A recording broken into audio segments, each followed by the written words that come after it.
Kita akan berdoa untuk pemberitaan firman Tuhan ini. Dengan hormat saya minta Bapak Roni Simatupang memimpin doa ini. Mendengar dan merenungkan firman-Mu, kiranya Tuhan yang terus memberikan Roh Kudus agar kami boleh percaya, mengerti, dan melakukan kebenaran firman-Mu di dalam kehidupan kami sehari-hari. Kau memberkati hamba-Mu, Pendeta Tommy Matakupan. Kau memberkati setiap kami yang boleh mendengarkan. Bukakan pintu hati kami, telinga kami, dan kiranya Roh Kudus bekerja. Hanya di dalam nama Tuhan kami, Yesus Kristus, kami berdoa dan mengucap syukur. Amin. Amin, silakan duduk. Mari kita membuka kembali kitab 1 Yohanes. Kitab 1 Yohanes, dan hari ini kita sampai di dalam pasal yang kedua, ayat yang ke-12 hingga ayat yang ke-14. 1 Yohanes pasal yang kedua, ayat 14 sampai yang 12 sampai 14. Saya memberi judul Aku Menulis Kepada Kamu. Ya, mari kita membaca 3 ayat ini bersama-sama. 1, 2, 3. Aku menulis kepada kamu, hai anak-anak, sebab dosamu telah diampuni oleh karena namanya. Aku menulis kepada kamu, hai bapa-bapa, karena kamu telah mengenal Dia yang ada dari mulanya. Aku menulis kepada kamu, hai orang-orang muda, karena kamu telah mengalahkan yang jahat. Aku menulis kepada kamu, hai anak-anak, karena kamu mengenal Bapa. Aku menulis kepada kamu, hai bapa-bapa, karena kamu mengenal Dia yang ada dari mulanya. Aku menulis kepada kamu, hai orang-orang muda, karena kamu kuat dan firman Allah diam di dalam kamu, dan kamu telah mengalahkan yang jahat. Saudara, kitab ini adalah kitab yang memberikan kita semacam perspektif yang benar bagaimana cara kita hidup sebagai orang Kristen di dalam iman kepada Kristus. Perhatikan, saya menekankan hidup secara Kristen di dalam iman kepada Kristus. Kenapa ini menjadi satu hal yang penting? Karena ada orang yang mencoba untuk hidup secara Kristen tetapi tidak tinggal di dalam Kristus. Ini hal yang penting sekali. Ya, kenapa demikian? Karena inilah yang menjadi penentu bagaimana seorang bisa berjalan di dalam kebenaran Tuhan.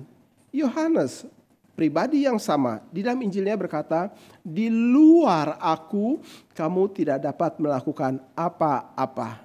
Maka itulah yang terjadi kalau kita menjalani kehidupan Kristen di luar daripada Kristus, maka seberapa niat, seberapa ketat, seberapa sungguh kita melakukannya, kita akan menemukan kita tetap saja menjadi orang yang tidak memiliki kuasa melewati hidup Kristen kita.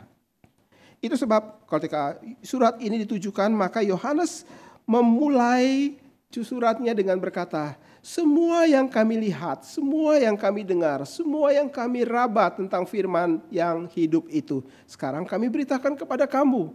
Kenapa dia harus berkata demikian?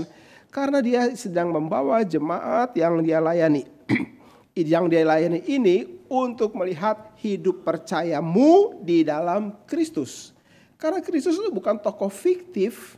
Kristus itu bukan sebuah angan-angan dan imajinasi sempurna daripada sebuah pemikiran manusia.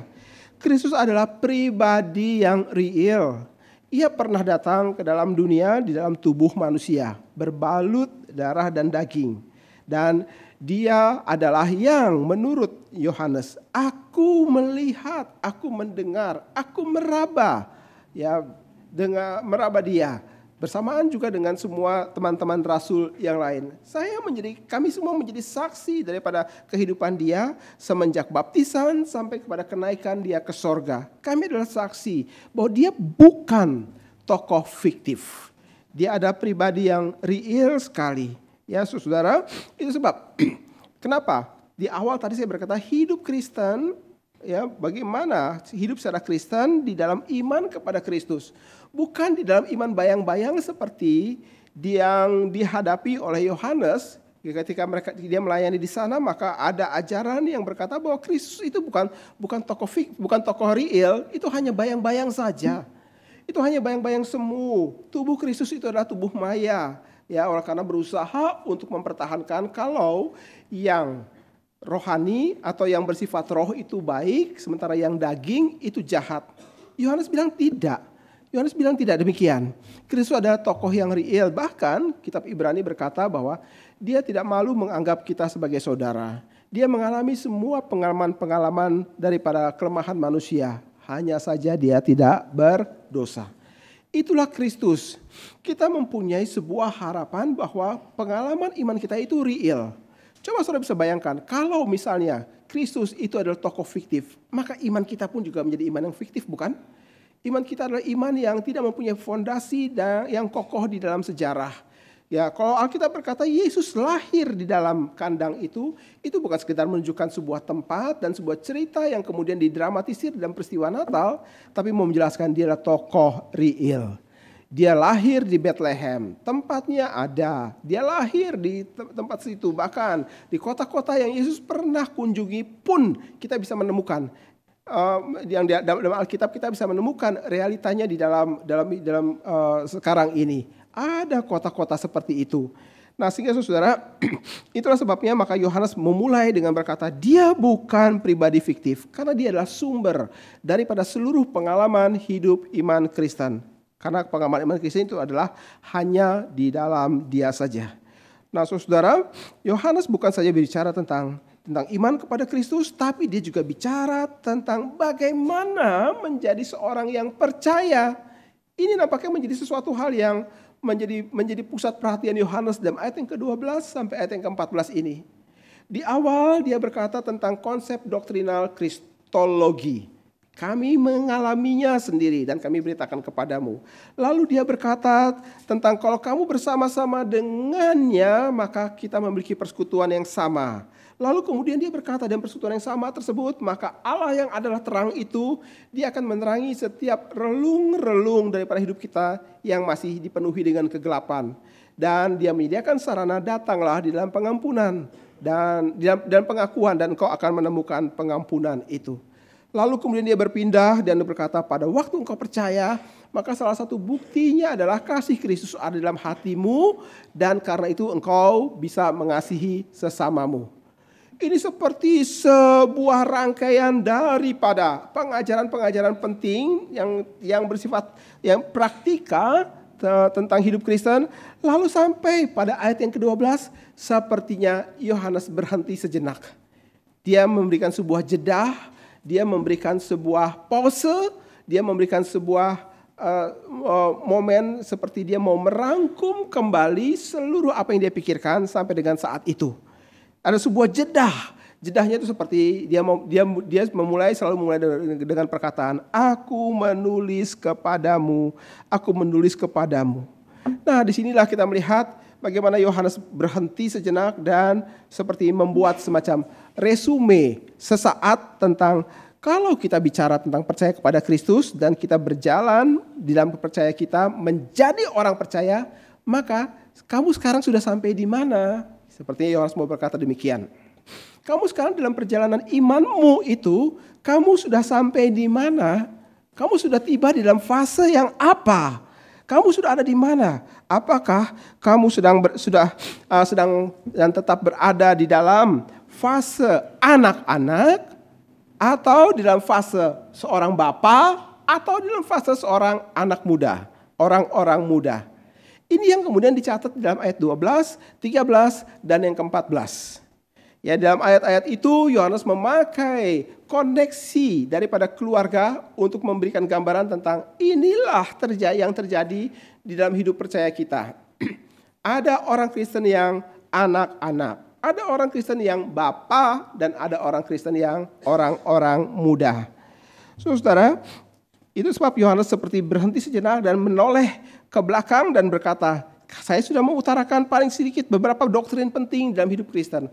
Kamu ada di mana ya? Kamu sekarang ada di mana, kata Yohanes. Saudara, itu sebab maka kemudian Yohanes menguraikannya di dalam ayat yang ke-12 sampai ayat yang ke-14, dan itu yang akan kita pakai untuk menjadi outline daripada khotbah kita pada hari ini. Ya, tentang bagaimana ada orang Kristen yang anak-anak, ada orang Kristen yang dengan status bapa, ada orang Kristen yang status orang-orang muda. Kamu ada di mana sekarang? Saudara, kita tidak memungkiri bahwa kita akan menemukan banyak ketidaksempurnaan kita untuk mengikuti Tuhan. Ya, bahkan juga kita yang banyak kali mempunyai janji kepada Tuhan, kita memberikan semacam dedikasi kepada Tuhan, dan kita menemukan kenyataannya banyak kali kita yang memungkiri janji kita tersebut. Kita mengetahui bahwa kita tidak sempurna mengikut Tuhan. Dan kita juga mengetahui bahwa ada momen-momen di mana kita bisa percaya dan sangat memegang firman Tuhan, tapi juga ada momen-momen di mana kita seperti melepaskan firman Tuhan tersebut. Kita melepaskan dan kita mengatakan, bagaimana saya bisa mempercayai hal ini? Ya, bagaimana saya bisa memegang hal ini melewati kehidupan saya ini? Bagaimana saya harus bersikap? Kita tidak memungkiri ada momen-momen seperti itu kok yang terjadi dalam kehidupan kita. Dan sebenarnya kita malu sekali kalau berhadapan dengan kenyataan seperti demikian, bukan? Kita malu. Kenapa sih ada momen di mana saya berani percaya dan pegang firman Tuhan? Tapi kenapa ada kisah yang lain? Saya sepertinya tidak mempunyai kekuatan menggenggamnya dan bahkan mungkin cenderung untuk melepaskannya. Saudara, kita juga mungkin bisa jadi menjadi orang Kristen yang bersifat musiman. Kalau ada sesuatu yang menyenangkan hati, maka kita akan terlihat sebagai orang Kristen yang setia. Ya, orang Kristen yang setia dan penuh dengan dedikasi. Tapi momen-momen tertentu kita akan menjadi orang yang kecewa, mengundurkan diri, dan mungkin ada banyak hal yang kita lakukan dengan kepahitan hati yang kita tujukan kepada Allah. Apakah dalam kondisi seperti itu maka orang Kristen itu kehilangan keselamatan? Jawabannya adalah tidak.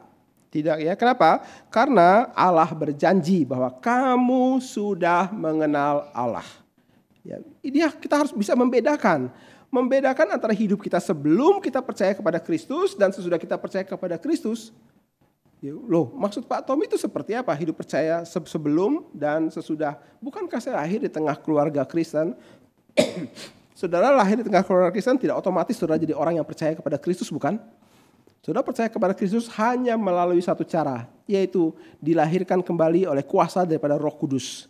Setelah Ia memimpin engkau melihat dirimu sebagai seorang yang berdosa, melihat dirimu tidak mempunyai celah apapun untuk menyelinap daripada hukuman Allah, maka Dia akan membuat engkau betul-betul menyadari akan betapa banyak dosa dan pelanggaran yang kau pernah lakukan. Tidak peduli seberapa lama, dan Dia kemudian menyediakan pengampunan daripadamu. Dan Dia memberikan engkau kesempatan untuk berdoa dan menerima Kristus di dalam hatimu. Kenapa saya harus berkata demikian?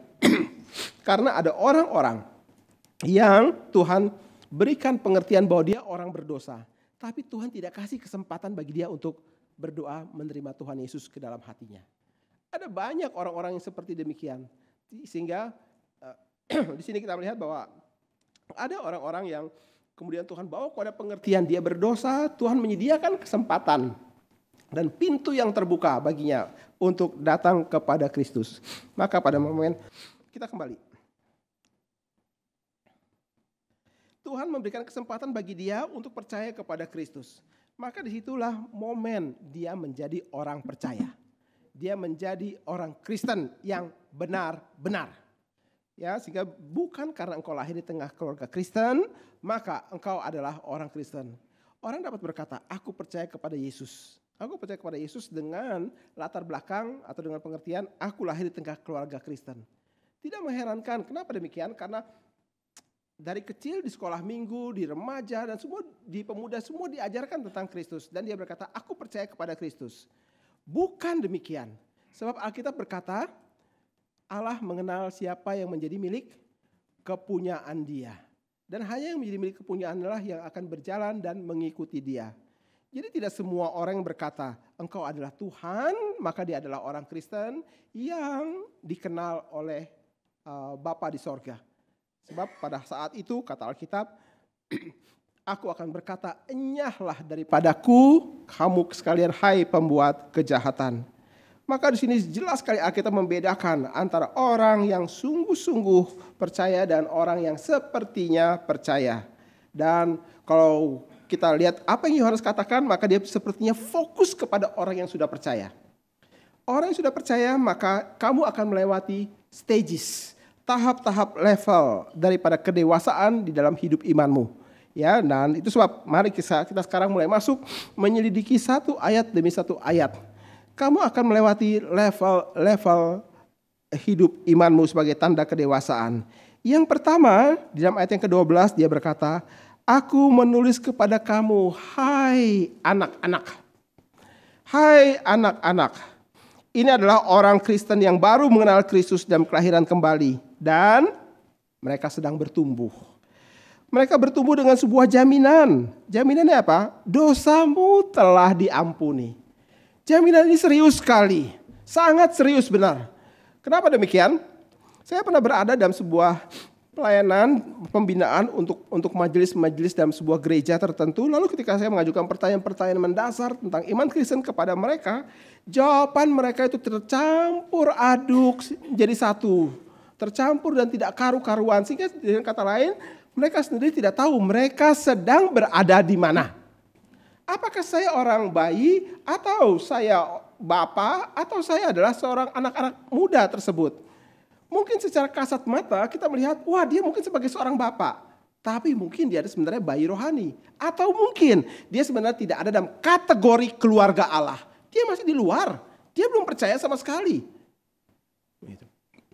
Dia bukan orang yang ada di bagian daripada kumpulan domba gembalaan daripada Kristus. Dia di luar kandang itu. Sehingga saya sendiri cukup heran kenapa ada orang-orang yang pengertian tentang imannya kacau balau seperti ini, kenapa bisa jadi majelis? Itu menjadi suatu peringatan serius bagi gereja sebenarnya. Kalau majelisnya saja, pengurusnya saja tidak mengerti akan dasar-dasar hidup Kristen, bagaimana mereka bisa melayani jemaatnya atau gereja Tuhan dengan baik? Nah, saudara, Yohanes berkata, aku menulis kepada kamu, hai anak-anak.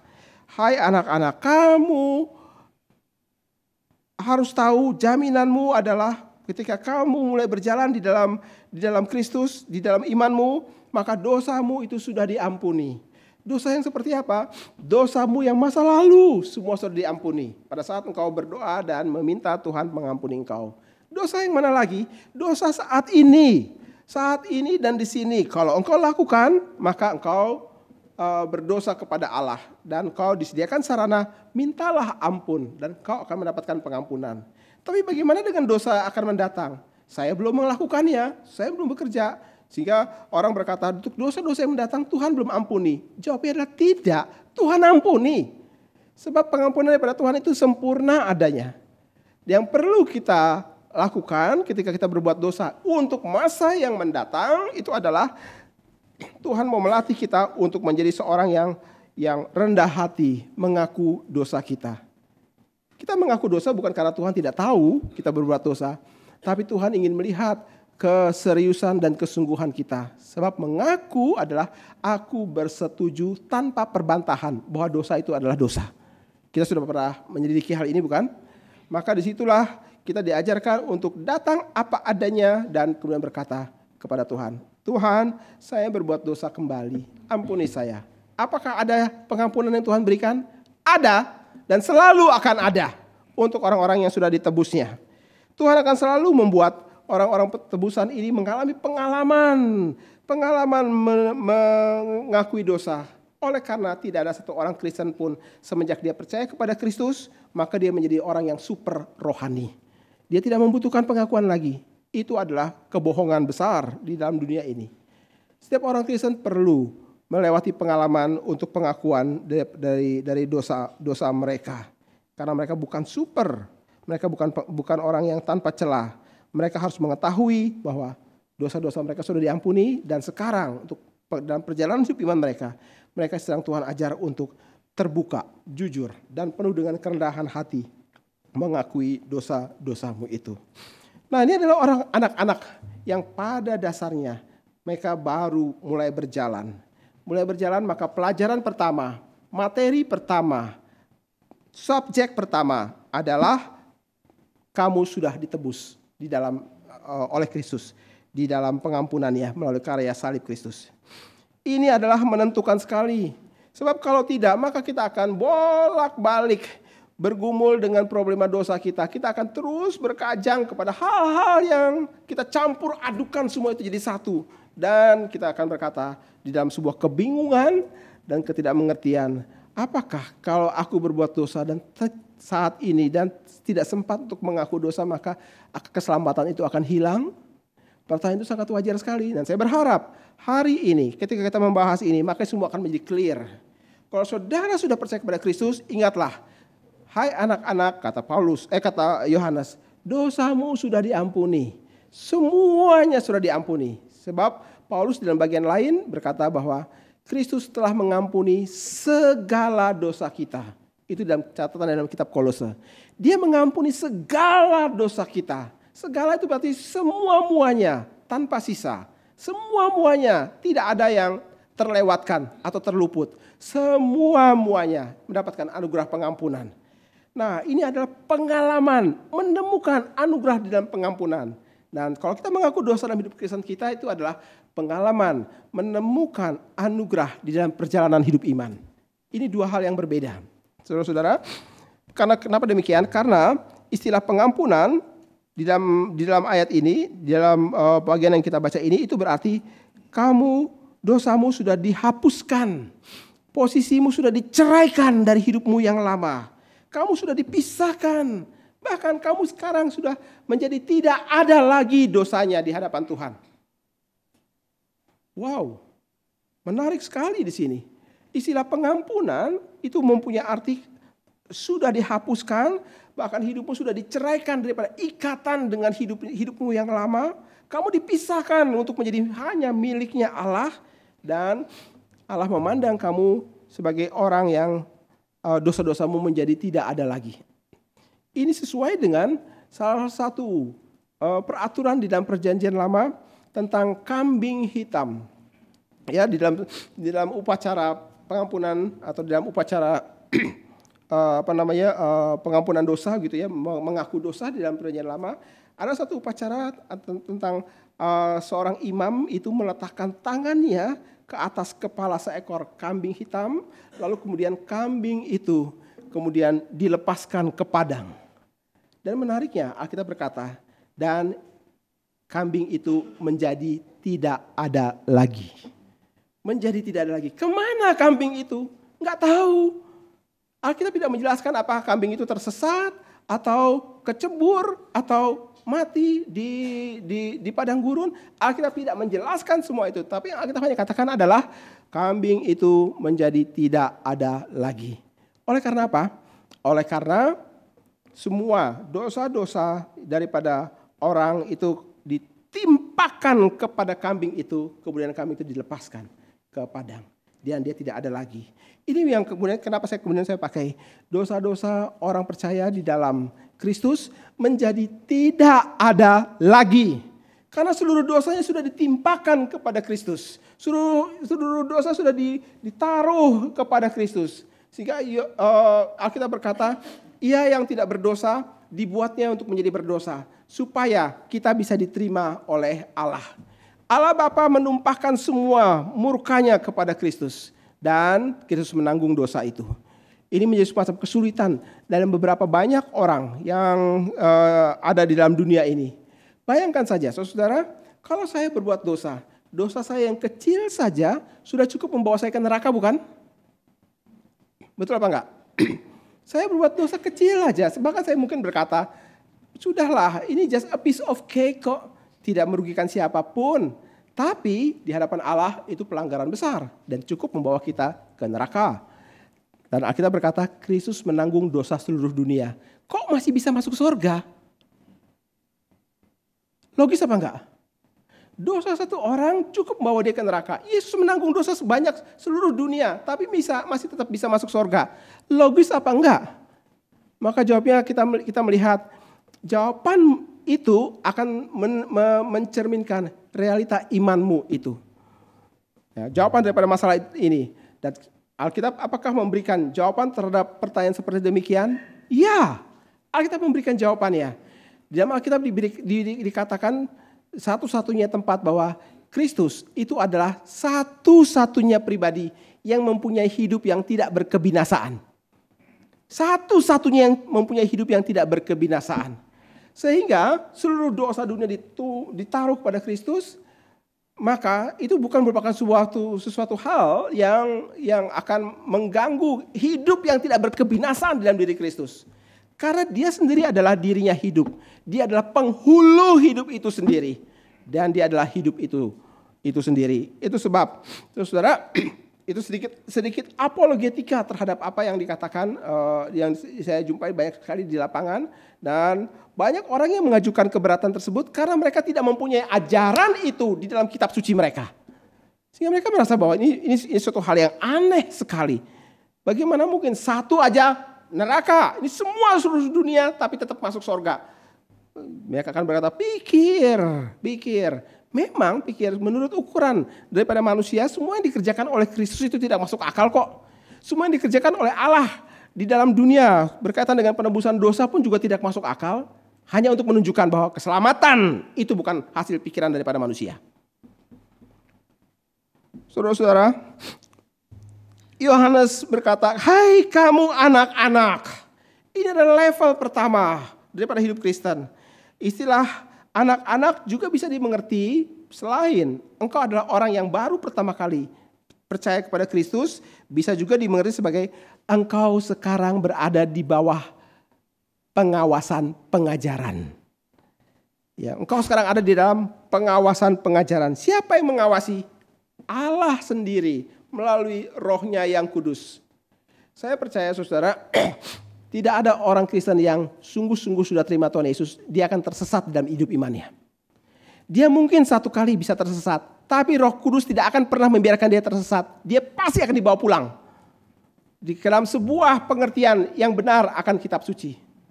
Ada orang pernah berkata kepada saya, itu kan tafsirannya Pak Tommy. Kalau saya menafsirkan seperti ini ya sah-sah saja, itu hak-haknya saya sendiri dong. Itu cukup mengganggu pikiran saya beberapa saat. Sampai kemudian saya mengetahui bahwa kalau Roh Kudus pimpin, pasti ada tafsiran yang benar. Gak mungkin gak? Logikanya ke situ bukan? Kalau Roh Kudus pimpin, pasti ada satu tafsiran yang benar yang dapat dipertanggungjawabkan. Tidak mungkin tidak. Ya, itu sebab saudara, di bawah pengajaran daripada Roh Kudus, di bawah pengawasan pengajaran daripada Roh Kudus, dia akan memimpin supaya kita tidak keluar koridor. Ini adalah untuk anak-anak yang di dalam di dalam level di dalam ayat yang ke-12 ini. Ini adalah hal yang mereka perlu ketahui. Mereka sedang berjalan di bawah pimpinan Roh Kudus dan Roh Kudus akan membawa mereka kepada pengalaman pengakuan demi pengakuan dosa. Dan Roh Kudus yang akan memberikan kepastian keyakinan bahwa dosa-dosamu itu semua sudah diampuni oleh Allah. Supaya apa? Supaya ada ucapan syukur yang keluar dari mulut kita. Karena mengetahui dengan pasti Kristus sudah mengampuni dosa-dosa kita. Sudah tahu? Ucapan syukur yang paling Allah suka dengar adalah pengucapan syukur apa? Allah paling suka mendengar ucapan syukur daripada umat tebusan yang berterima kasih karena dosanya sudah diampuni. Lebih daripada pengucapan syukur yang lain. Kita bisa bersyukur kepada makanan, minuman, kita bersyukur kepada pekerjaan, kita bisa bersyukur Tuhan terima kasih untuk sekolah, kita bersyukur untuk pekerjaan yang cukup untuk menghidupi seluruh keluarga. Kita bisa bersyukur dalam banyak hal. Pada waktu kita berkata Tuhan terima kasih, apakah Allah mendengarkannya? Pasti dia mendengarkannya. Allah tidak pernah tidak mendengarkan doa, bahkan doa yang salah pun Allah dengarkan. Begitu ya, dia tidak selalu maksud saya dia selalu akan mendengarkan doa kita. Tapi doa yang paling dia suka adalah dia mendengarkan doa daripada orang-orang yang berterima kasih oleh karena dosa-dosanya sudah diampuni. Kenapa demikian? Karena ini berkaitan dengan anaknya yang satu-satunya yang dikasihi, yang mati di atas kayu salib. Itu sebab dia senang mendengarkan ucapan syukur sedemikian. Ini adalah cara Allah membawa kita untuk menjadi orang yang rendah hati, hidup dalam kekudusan dan dengan seluruh penghormatan kepada Allah. Humility, holiness, and honor kepada Allah. Sama seperti yang dialami oleh Yesaya pada waktu ia ada di dalam bait Allah, dia melihat Allah duduk di tahtanya, ujung jubahnya itu memenuhi bait suci. Langsung dia berkata apa? Celaka aku orang yang najis bibir dan aku tinggal di tengah-tengah bangsa yang najis bibir. Humility. Lalu dia bilang, celaka aku karena dia melihat kekudusannya Allah. Dia mendengarkan serafim itu berseru satu kepada yang lain, kudus, kudus, kuduslah. Dia langsung mengaca kepada diri sendiri. Seorang nabi notabene dimengerti sebagai orang yang suci, tapi di hadapan terang daripada Allah, dia melihat dirinya bobrok. Itu sebabnya dia kemudian memberikan honor kepada Allah, kemuliaan kepada Allah. Inilah ucapan syukur. Ucapan syukur karena berasal dari orang yang merendahkan diri, melihat kekudusan Tuhan dan memberikan penghormatan kepada Dia. Nah, Yohanes berkata, kamu memang baik. Karena tidak serta-merta orang jadi orang Kristen, dia jadi percaya kepada Kristus langsung perfect, sempurna dalam hidup imannya. Dia perlu belajar setahap demi setahap. Dan ini yang disebut sebagai pertumbuhan rohani, pertumbuhan iman. Seorang bayi itu harus bertumbuh. Karena kalau tidak, maka kegembiraan yang meliputi seluruh anggota keluarga karena hadirnya seorang bayi akan berubah menjadi kesedihan daripada keluarga itu sendiri.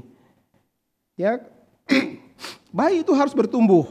Dia tidak boleh terus-menerus berada di dalam kondisi sebagai seorang bayi. Kondisi sebagai bayi itu seperti apa ya? Kondisi seperti bayi seperti bagaimana? Saudara, mari kita coba memeriksa. Kita coba amati, kita coba selidiki bayi itu kira-kira hidupnya itu seperti apa. Mereka tidak akan sibuk untuk memikirkan aku mau apa, aku mau bisa apa, aku mau cari apa. Mereka tidak bingung memikirkan semua itu. Mereka tahu adalah semua asupan untuk makanan selalu pasti akan mereka terima. Dalam jam-jam tertentu maka asupan makanan. Mereka hanya tinggal bersuara saja. Bersuara dan orang tua tahu, oh lapar. Bersuara dan orang tua tahu, oh kamu ngompol. Bersuara, oh kamu lagi kepanasan. Maka orang tua akan mengerjakan segala sesuatu dan dia menjadi pusat perhatian daripada seluruh anggota keluarga. Itu baik. Sehingga hidup mereka adalah pasif dan tidak berbuat apa-apa. Ini nampaknya juga terjadi dalam hidup Kristen. Ya, ada orang Kristen yang menjadi bayi rohani. Itu tidak salah. Memang itu stages yang harus dilewati, salah satunya. Tapi kembali, apakah kita adalah bayi yang bertumbuh atau kita sedang menolak untuk bertumbuh? Karena menolak kesusahan yang akan terjadi. Menolak penderitaan yang akan dihadapi. Menolak pergumulan yang akan dijumpai.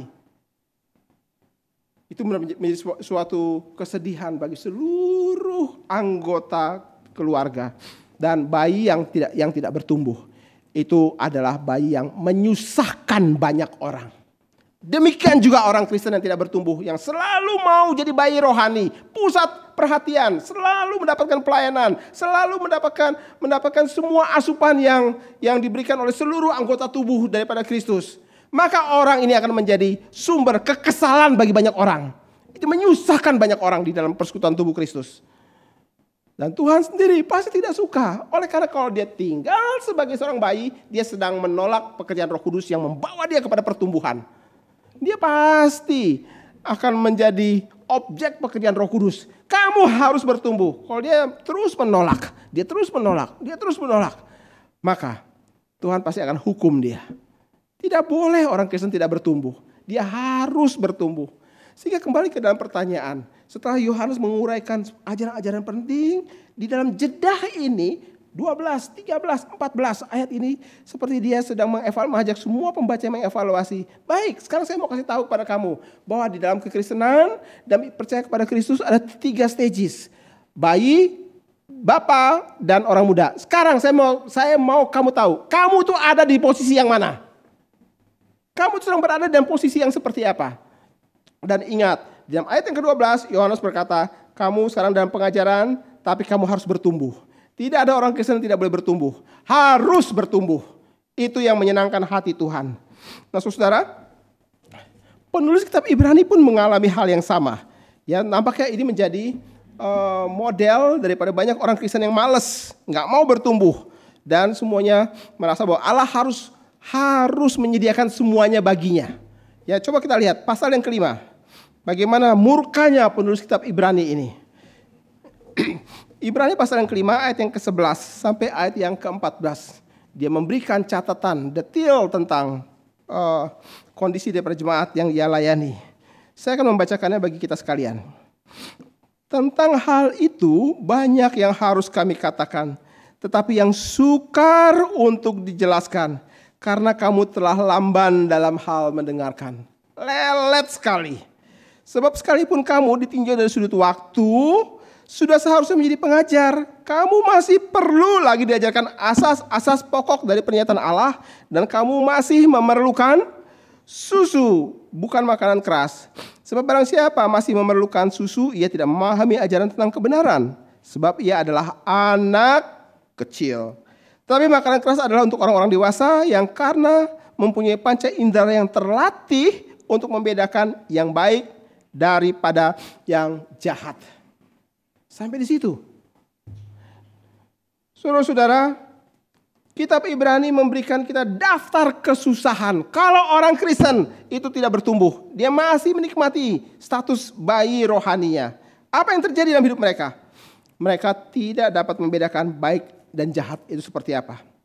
Semuanya dihantam sebagai hal yang baik.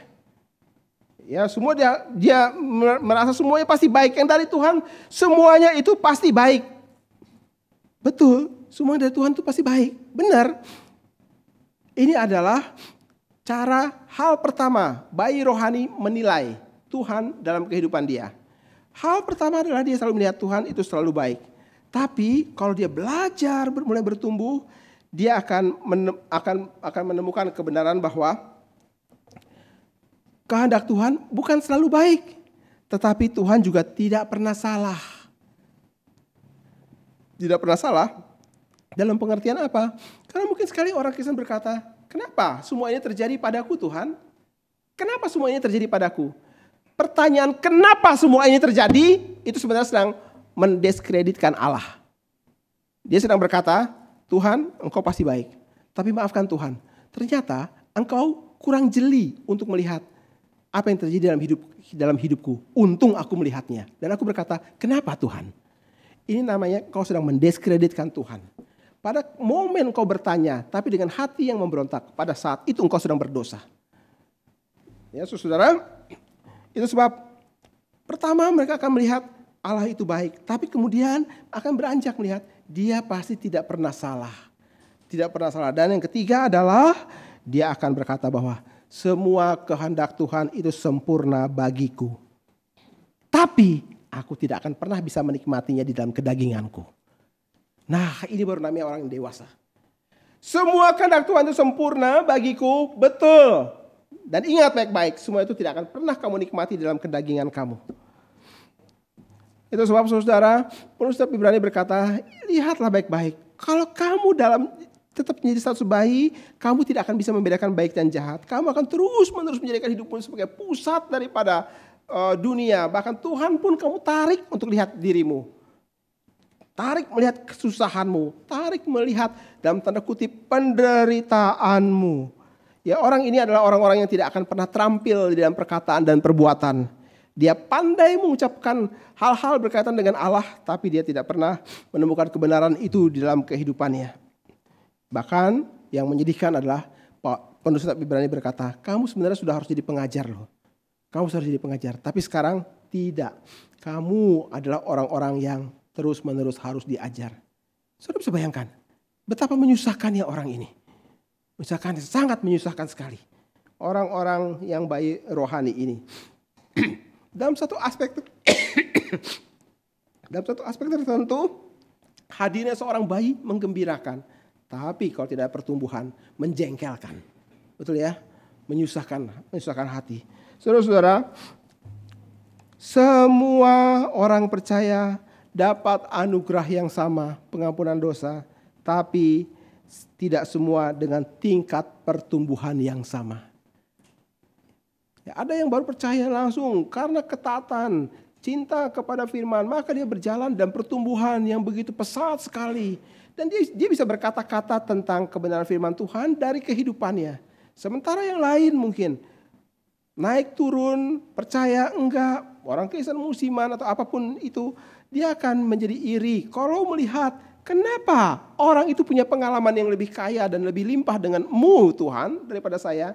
Kok dia bisa berkata kalimat seperti itu, kenapa saya tidak? Kenapa saya tidak bisa menemukan kalimat-kalimat doanya itu loh yang bisa kita mendengarkannya saja sudah menyentuh hati kita. Kok saya ketika berdoa kok sepertinya kering, hambar, kosong, dan seperti tidak mempunyai makna sama sekali. Saudara, saya pernah berkata dari mimbar ini kalau satu kali tertentu saya pernah ngomong sama Tuhan di dalam doa saya. Ketika membaca Mazmur, saya berkata, Tuhan, kok mereka bisa ngomong kayak gini ya? Kok mereka bisa bicara kayak begini ya? Kalimat-kalimat indah itu dirangkai, disampaikan kepada Tuhan. Kok saya nggak punya? Kok saya nggak punya sama sekali? Saya miskin sekali. Saudara-saudara, sampai di sini kita bisa melihat apa yang Alkitab katakan. Semua orang dalam keluarga Allah mau mendapatkan anugerah yang sama. Pengampunan dosa, itu pasti. Tapi tidak semua mendapatkan realita pertumbuhan iman yang sama. Pertumbuhan iman bisa berbeda satu dengan yang lain. Nah, hal yang pertama dalam ayat yang ke-12, Yohanes berkata, aku menulis kepada kamu hai anak-anak, lihat ya, lihat, baca ya, baca baik-baik. Kamu tuh anak-anak, kamu baru percaya kepada Kristus dan kamu sedang dalam pengawasan daripada Roh Kudus. Dan itu akan terjadi sepanjang umurmu. Dalam ayat yang ke-13, maka sekarang kita lihat Yohanes bergeser, dia bicara, sekarang aku menulis kepada kamu, hai bapak-bapak. Hai bapak-bapak. Sekali lagi bapak-bapak di sini bukan berarti bapak-bapak fisik, tapi mereka adalah pria dan wanita yang dewasa di dalam iman mereka. Mereka adalah orang dewasa di dalam Kristus. Mereka bertumbuh di dalam anugerah mereka. Mereka bertumbuh dalam pengetahuan mereka akan Kristus. Mereka belajar akan ajaran-ajaran yang penting daripada kekristenan. Itu sebab kenapa GRII di dalam liturginya itu ada pengakuan iman rasuli. Kenapa harus ada di situ? Supaya setiap orang Kristen setiap minggu ketika beribadah mereka mengetahui inilah syahadat kekristenan. Inilah kredo daripada kekristenan. Here I stand. Berapa banyak gereja yang berkata pengakuan iman gak perlu ada dalam gereja. Itu adalah buatan daripada manusia. Betul, buatan daripada manusia. Tapi manusia-manusia yang dipimpin oleh Allah di dalam konteks zamannya. Untuk memberikan selektif perspektif tertentu bahwa iman Kristen itu seperti ini. Bukan seperti yang lain. Sebenarnya kalau kita membaca dalam kitab 1 Yohanes ini kita sudah melihat ada perspektif selektif dalam pikiran Yohanes. Kamu berbilang tubuh Kristus semaya, saya bilang tidak. Aku lihat, aku dengar, aku raba. Itu ada sebuah pengakuan iman. Nah itu sebab saudara, orang-orang yang disebut sebagai Bapa ini adalah mereka yang punya pengetahuan tentang Kristus. Mereka tahu membedakan apa itu kedagingan, apa itu hidup dalam roh. Apa hidup dalam daging, apa itu hidup dalam roh. Mereka tahu dan mempunyai kepekaan. Ada semacam seperti sebuah sensis yang mereka miliki untuk melihat ini tidak benar. Gitu ya. Kenapa demikian? Karena Tuhan yang menghendakinya. Roh Kudus yang ada dalam hatinya itu akan mencegah dia untuk melakukan dosa. Kalaupun dia berbuat dosa, Roh Kudus akan mencegah dia untuk menikmati dosa. Kalaupun dia mencoba untuk menikmatinya, Roh Kudus akan mencegah dia untuk menjadi pendosa terus-menerus. Dia mungkin akan dipukul oleh Tuhan. Dan itu cara Tuhan untuk menunjukkan kasih-Nya kepada orang percaya. Ya, orang-orang yang dengan label bapak-bapak ini adalah orang-orang yang dalam tingkat kedewasaan tertentu. Mereka telah melewati peperangan demi peperangan rohani. Mereka sudah mengerti apa yang disebut sebagai kenakanlah seluruh perlengkapan senjata Allah. Supaya kamu dapat bertahan melawan tipu daya daripada si jahat. Mereka tahu apa itu ketopong keselamatan, atau baju zirah, atau perisai, atau pedang iman. Mereka tahu bagaimana cara menggunakannya. Kehidupan iman mereka mungkin bukan kehidupan di dalam damai. Ya, kehidupan itu adalah kehidupan selalu berada di dalam peperangan. Itu kehidupan Kristen. Kehidupan Kristen pasti dia akan luput daripada terus berseteru dengan dunia. Nanti minggu depan kita akan berkhotbah. Saya akan berkhotbah dengan terusan ini dengan judul Jangan Mengasihi Dunia dengan segala isinya. Nah, yang namanya bapak-bapak ini, bapak-bapak rohani ini, mereka sudah mengalami banyak sekali pengalaman demi pengalaman yang menyulitkan dalam kehidupan mereka. Mungkin ada banyak air mata yang tumpah, ada kesedihan yang susah untuk dijelaskan. Ada lutut yang makin banyak luka karena berlutut berdoa minta pertolongan Tuhan. Saudara-saudara, orang-orang di sini adalah mereka yang mengenal Allahnya. Yang mengenal Allahnya. Itu sebab Yohanes berkata, aku menulis kepada kamu, hai bapak-bapak, karena kamu mengenal Dia yang ada pada mulanya. Kamu mengenal Dia bukan karena kamu pernah ikut kelas katekisasi. Kamu mengenal Dia bukan karena kamu pernah rajin mengikuti kelas sekolah minggu.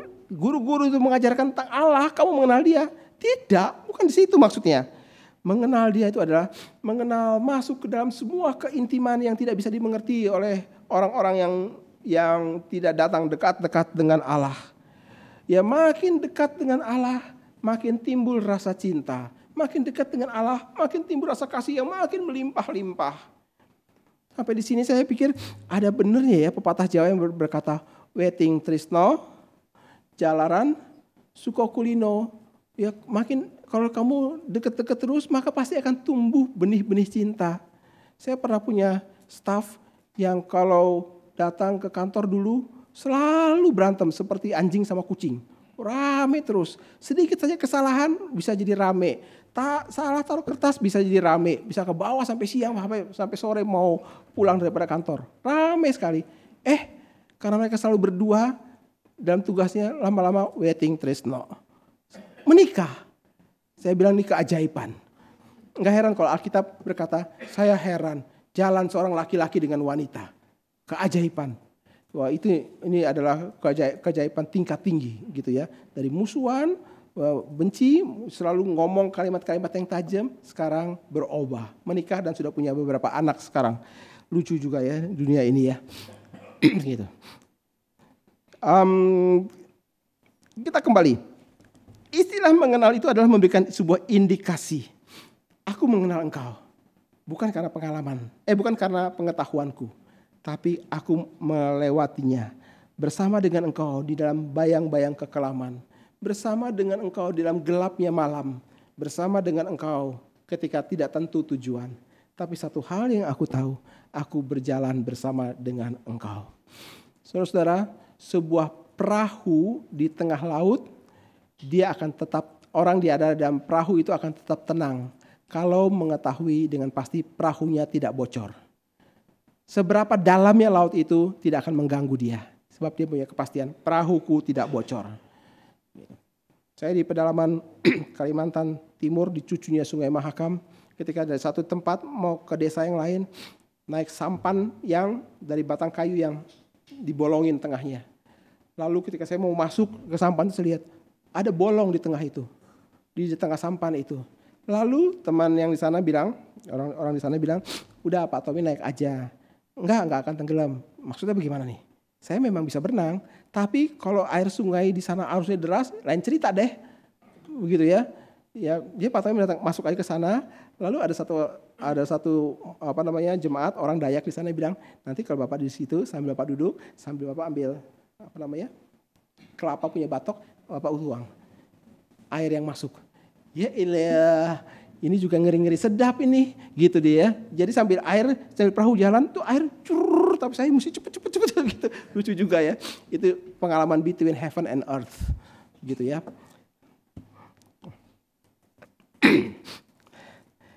Sampai mana tadi? Pengalaman between heaven and earth. Ya, ini pengalaman karena melewati lembah kekelaman. Jadi aku mengetahui dengan pasti ada gadamu dan tongkatmu. Itulah yang melindungi aku. Pengalaman dengan Allah itu bukan sebuah mimpi, wacana, fiksi, atau apapun itu. Tapi sebuah realita hidup. Bahwa di dalam kekekalan Allah telah merencanakan segala sesuatu. Amin. Bahwa Ia tidak pernah menambah dan mengurangi rencananya. Amin. Bahwa Dia berusaha, bahwa Allah akan berdaulat untuk melaksanakan setiap kekuasaannya dan dengan kuasanya. Amin. Maka orang seperti ini akan tenang dalam hidupnya. Dia akan stabil dalam kehidupannya. Kenapa? Karena dia dipaksa keluar oleh Allah. Seperti seorang anak bayi yang disapih, maka paksa keluar. Kalau enggak kamu enggak akan besar. Kalau enggak kamu akan begini terus. Maka harus disapi. Dan ini dikatakan oleh Alkitab. Mari kita lihat Mazmur 131. Mazmur 131.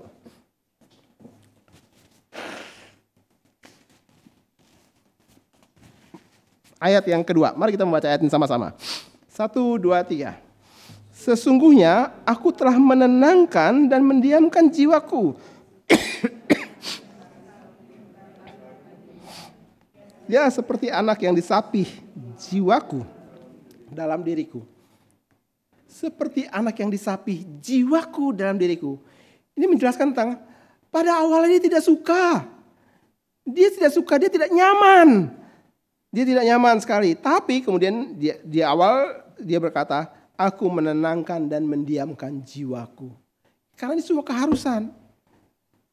Ya. Saya masih ingat sekali itu waktu anak saya ini kita masih kecil. Ibu Mercy itu harus taruh sari buah pare di ujung putingnya. Taruh situ, bias dia mau minum susunya, marah dia. Mamanya dipukul-pukul, marah. Ini yang Alkitab bilang. Kamu marah, pasti kamu marah. Kenapa? Kamu gak nyaman. Karena semua yang dulu kamu amati, yang kamu dapatkan dengan semua tanpa pekerjaan, sekarang seperti diangkat semuanya. Sekarang kamu harus growing up, bertumbuh. Menariknya pemazmur bilang, aku membaringkan diriku, menenangkan jiwaku. Wah, ini sebuah pengalaman kedekatan yang amat sangat di dalam hidup rohani. Dan kita berdoa supaya kita mendapatkan pengalaman itu. Saudara, Bapak itu adalah orang-orang yang dewasa secara rohani. Ya, mereka tidak dapat dikatakan sempurna karena tidak ada seorang Kristen pun yang sempurna dalam tahap ini.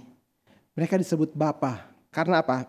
Karena mereka menguasai prinsip dasar kehidupan Kristen. Mereka menguasai prinsip dasar kehidupan Kristen. Mereka tidak mudah terguncang dalam dunia yang berubah-ubah. Mereka tidak mudah putus asa, tidak mudah mewek, tidak mudah kecewa, tidak mudah apapun juga. Mereka akan rebah dengan tenang di samping Engkau. Ya, mereka akan rebah dengan tenang dan membiarkan proses selanjutnya bekerja di dalam pimpinan daripada Roh Tuhan. Saudara, mereka adalah orang yang memahami prinsip-prinsip dasar hidup iman Kristen. Yang kedua, mereka adalah orang-orang yang terampil di dalam memahami situasi. Terampil. Bagaimana saya harus bersikap? Bagaimana saya harus bertindak? Ada kalanya harus diam. Ada kalanya harus berlutut. Ada kalanya harus segera mengerjakan apa yang dia sudah mengerti. Karena banyak sekali orang-orang Kristen bayi rohani itu dia sudah mengerti apa yang mesti dikerjakan, tapi dia nggak mau. Sebab itu nggak nyaman bagi dirinya sendiri. Dia sudah tahu prinsip jawaban doanya. Tuhan sudah memberikan jawaban doa tersebut, tapi dia tidak mau mengambilnya. Tuhan sudah menaruh menaruh sesuatu dalam hatinya untuk sudahlah, sekarang kamu mintalah, mulai berdoa. Tapi dia berkata tidak, aku tidak mau berdoa. Nah, ini namanya orang, tanda-tanda orang bayi-bayi rohani. Dia bukan bapa, dia tidak terampil.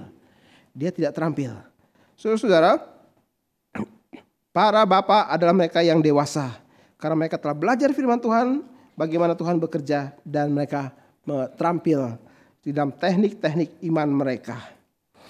Dan menariknya juga dalam ayat yang 13, Yohanes langsung bergeser. Setelah dia bicara, aku menulis kepada kamu bapak-bapak, dia mulai berkata, aku menulis kepada kamu, hai orang-orang muda. Dan dia menambahkan, karena kamu telah mengalahkan yang jahat. Hai orang-orang muda. Ini adalah stages yang mungkin kebanyakan daripada banyak orang Kristen. Dia bukan bayi, dia bukan bapa, tapi dia ongoing progress. Dan dalam ongoing progress sepertinya Yohanes mau berkata, hadapi realitamu. Realitamu itu apa? Realitamu adalah kamu sekarang adalah seorang petarung. Kamu seorang pejuang dan kamu ada dalam peperangan. Dan kamu sudah mengalahkan musuhmu. Oleh karena seluruh perlengkapan yang kamu perlukan sudah diberikan oleh Allah. Kamu sudah mengalahkan yang jahat. Saudara, Yohanes memberitahu bahwa kamu itu adalah pejuang-pejuang yang kuat dalam imanmu. Kamu pasti akan mengalami beragam kesulitan dalam peperangan tersebut. Pasti. Kamu akan mengalami luka di tubuhmu dalam peperangan tersebut. Itu pasti. Tapi kamu kuat di dalam Tuhan. Dalam kekuatan kuasanya. Mereka kuat di dalam hal perhatian. Dan waspada, komitmen, dan niat mereka. Mereka bahkan tidak mau kalah atau mengalah. Inilah sikap yang mereka punya. Mereka adalah orang-orang yang memiliki martabat di dalam kehidupan mereka. Orang Kristen perlu tahu bahwa mereka berjuang dengan pengertian bahwa aku berjuang untuk kehormatan dan martabat daripada Allah. Kalau seseorang prajurit, seorang warrior, pejuang mempunyai mental dan martabat yang seperti ini, maka tidak ada satu orang pun dapat menghalangi dia untuk pergi berperang. Tidak ada satu orang pun yang dapat menghasutnya sehingga dia mengundurkan diri dari peperangan itu. Oleh karena dia akan terus maju dan dia masuk ke dalam medan peperangan karena apa? Martabat, honor, kehormatan, kemuliaan. Maka dia akan ada di sana. Ini sebagian besar yang Yohanes katakan kepada orang-orang yang dilayani ini. Kamu adalah orang-orang muda dan kamu ada dalam peperangan dan kamu sudah mengalahkan yang jahat. Maka masuk dalam peperangan dengan satu mentalitas. Aku sudah mengalahkan yang jahat. Bukan sebuah kalimat iming-iming yang memberikan sebuah pengharapan. Tapi realitanya adalah kamu mempunyai seluruh perlengkapan senjata Allah. Kamu sudah mengalahkan yang jahat. Saudara, saya mencoba untuk menangkap emosi yang mungkin dituangkan juga dalam tulisan Yohanes ini. Mungkin pada momen itu dia menuliskan dengan tangan yang bergetar, dengan memberikan penekanan kata-kata jahat. Tekanan kata-kata yang jahat. Kamu sudah mengalahkan yang jahat. Untuk mengatakan, sadarlah. Tuhan berjalan bersama dengan kamu. Saudara-saudara, di dalam ayat yang ke-14, sepertinya Yohanes mengulangi semua yang pernah dibicarakan dalam ayat yang ke-12 dan 13. Saya awalnya berkata, aduh, pelupa kayaknya dia ya. Pelupa. Kenapa? Semuanya diulangi lagi sekarang dari dua ayat itu, 12-13, sekarang semua dirangkum dalam ayat yang ke-14. Dalam ayat ke-14, 3 stages atau level daripada maturity itu ada. Ada anak, ada bapak, ada orang muda juga. Tapi sebenarnya tidak. Yohanes sepertinya mendapatkan pencerahan baru dan dia memberikan penekanan khusus. Sekali lagi dia menambahkan kepada anak-anak, istilah anak-anak, kamu mengenal Bapa. Kamu mengenal Bapa. Hai anak-anak, aku menulis kepada kamu karena kamu mengenal Bapa. Kamu mengenal Bapa. Ini persis sama pada waktu dia menulis, hai aku menulis kepada kamu, hai Bapa-Bapa, karena kamu mengenal Bapa. Kenapa sekarang di awalnya Yohanes berkata, anak, karena dosamu diampuni, sekarang anak-anak, kamu mengenal Bapa. Persis sama seperti di atas, Yohanes bilang, kepadamu Bapa-Bapa, karena kamu mengenal Allah yang ada sejak mulanya. Yohanes mau bilang begini, di dalam pertumbuhan rohanimu, kamu bayi, tapi kamu akan sampai nanti dalam level paling tinggi. Kamu pakai label Bapa. Kamu dalam kedewasaan rohani yang stabil. Kamu akan menjadi orang Kristen yang tangguh, tidak mudah terguncang. Sama seperti yang Yesus katakan kepada Simon itu. Dia berkata, Simon anak Yohanes, mulai hari ini kamu akan menjadi penjala manusia. Yesus memakai konteks hidupnya sebagai seorang nelayan.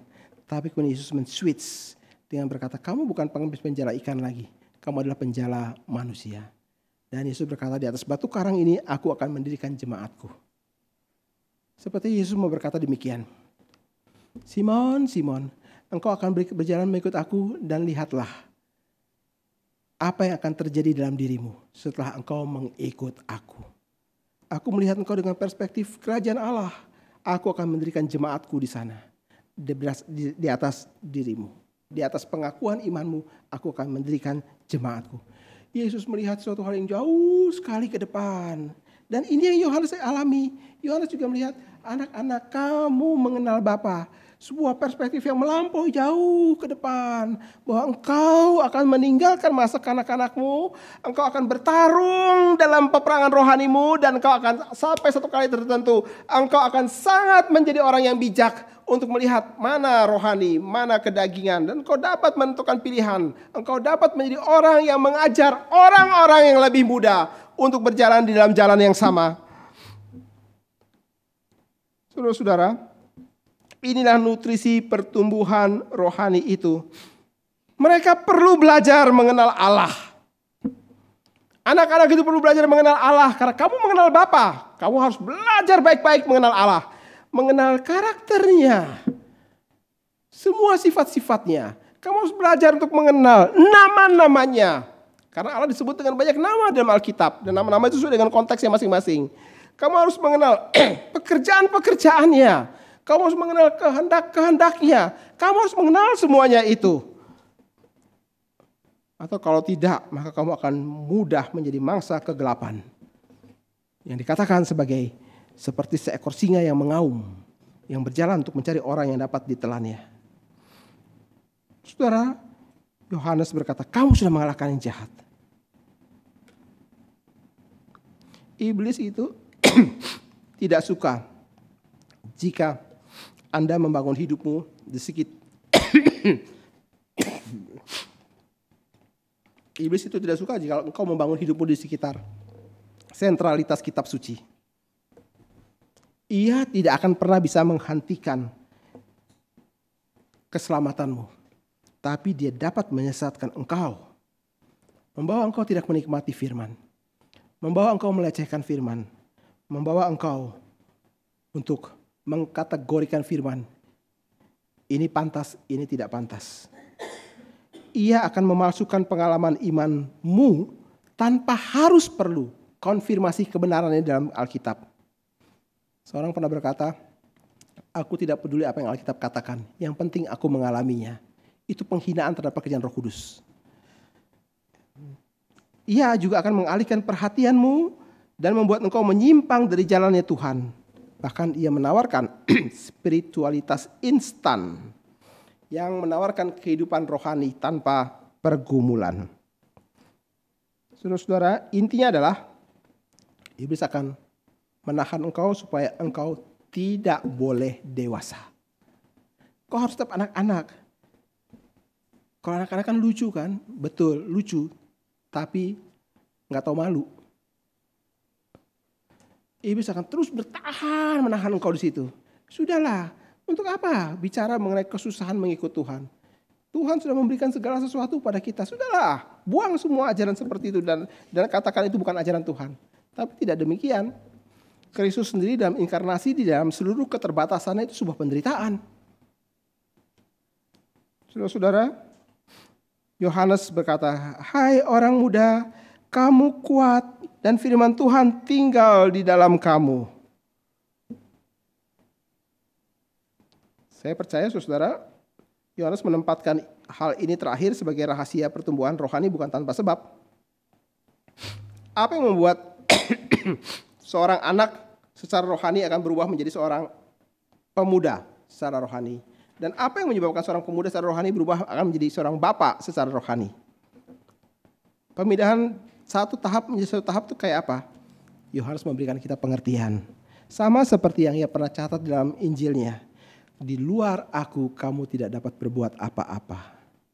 Ingatlah bahwa firman Tuhan itu harus tinggal di dalam hidup orang percaya. Firman Tuhan tinggal dalam hidup orang percaya. Bersama dengan itu juga ada pekerjaan Roh Kudus yang memampukan mereka untuk hidup di dalamnya. Sebab Roh Kudus dan firman Tuhan itu tidak bisa dipisahkan satu dengan yang lain. Roh Kudus adalah roh yang mengilhamkan firman. Dia yang memberikan pencerahan pengertian firman. Dia akan membawa orang untuk berjalan sesuai dengan firman. Itu pekerjaan Roh Kudus. Alkitab selalu harus ditambah dengan pekerjaan Roh Kudus. Ada orang yang mentafsirkannya dengan Alkitab tapi tanpa ada pernyataan Roh Kudus. Maka tafsiran itu menjadi liar. Ya saudara sudah pasti sudah pernah melihat cuplikan-cuplikan daripada video-video dalam kebaktian-kebaktian yang kita akan melihatnya geleng-geleng kepala sama sekali. Kenapa demikian? Karena mereka mentafsirkan pasti itu tanpa Roh Kudus. Tidak ada Roh Kudus dalam kehidupannya. Alkitab harus berjalan bersama dengan Roh Tuhan. Sebab dialah yang mengilhamkan firman itu sendiri. Alkitab harus dipahami dan diterangi dalam kuasa Roh Kudus. Yang menerangi dan menyelidiki hati. Dibutuhkan kedua-duanya untuk berjalan bersama. Sehingga saudara, Yohanes mau memberitahukan kepada kita. Kamu, hai orang-orang di Efesus, perhatikanlah firman Tuhan. Pelajarilah baik-baik dan tinggallah di dalamnya. Di dalam doa dan permohonan yang tidak pernah habis-habisnya. Pembelajaran ini bukan sekedar sebuah pengisi waktu karena habis makan malam, sambil minum kopi, sambil buka-buka Alkitab. Bukan demikian, tapi ada waktu khusus yang engkau lakukan. Engkau belajar firman Tuhan di hadapan Allah. Karena dialah yang berhak untuk mengatur hidup dan tingkah lakumu. Dunia kita penuh dengan kemerosotan dengan segala isinya. Kekerasan dan kejahatan menjadi berita utama yang menghiasi setiap jendela daripada media sosial kita. Lalu kemudian kita bertemu juga dengan orang-orang yang neurosis, psikosis, dengan gangguan mental di sana sini. Kenapa demikian? Kalau ada stiker yang berkata Yesus adalah jawaban, maka di mana orang Kristen yang katanya memiliki Kristus? Kalau Kristus adalah yang pemiliknya kehidupan, kenapa banyak orang Kristen yang setelah mereka belajar firman Tuhan, mereka mengurung diri dan mengasingkan diri sedemikian rupa, soliter. Mereka bahkan bersembunyi di balik tembok daripada gereja Tuhan dan tidak pernah keluar dari sana. Tuhan tidak memaksudkan gereja Tuhan untuk menjadi soliter seperti demikian. Tuhan memaksudkan gerejanya untuk menjadi terang dan garam dunia. Dunia di luar sana membutuhkan kehadiran orang Kristen. Suka apa enggak suka? Senang apa enggak senang? Rela apa enggak rela? Dunia membutuhkannya. Dari banyak pengalaman cerita tentang bagaimana ada banyak orang-orang yang belum percaya kemudian mendengarkan berita Injil dan mereka menjadi percaya kepada Kristus. Mereka memberikan kesaksian bahwa inilah jawaban. Dunia perlu itu. Tapi orang Kristen terlalu soliter. Kenapa demikian?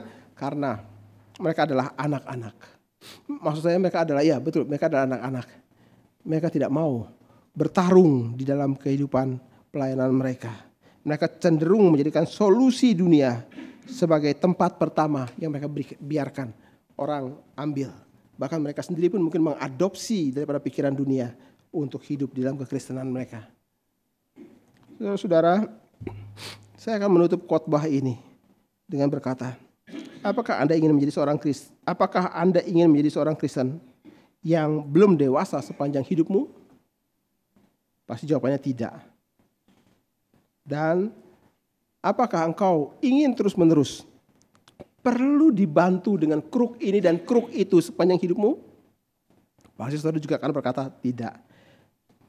Saya percaya saudara, kata tidak itu adalah kata yang Tuhan taruh di dalam hatimu untuk ingin beranjak dari satu level yang paling rendah menjadi seorang yang bertarung dalam kehidupan imanmu.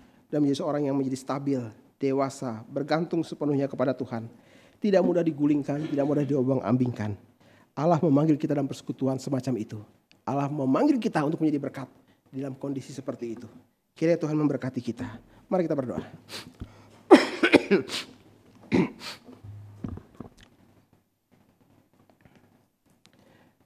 Bapa di surga, kami berterima kasih kalau firman-Mu memberikan kami penjelasan yang sangat detail dan perinci tentang pekerjaan Roh-Mu yang kudus dalam hidup kami semenjak kami percaya kepadamu.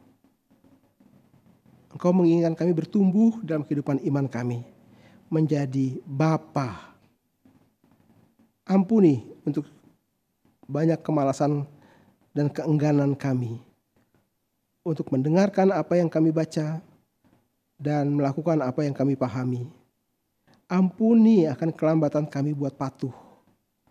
Dan ampuni kami karena kami mengesampingkan apa yang Tuhan katakan salah. Kami berdoa kiranya Tuhan kasihani kami. Tolong kami untuk bertumbuh di dalam pengenalan akan Engkau. Bertarung dengan kekuatan yang Engkau anugerahkan. Dan menjadi orang yang stabil. Mengajar orang lain untuk percaya kepada Tuhan. Dengan cara yang sama seperti yang Engkau lakukan kepada kami. Dengar doa kami ini Bapa. Karena kami memintanya atas nama Tuhan Yesus, Juru Selamat kami. Amin.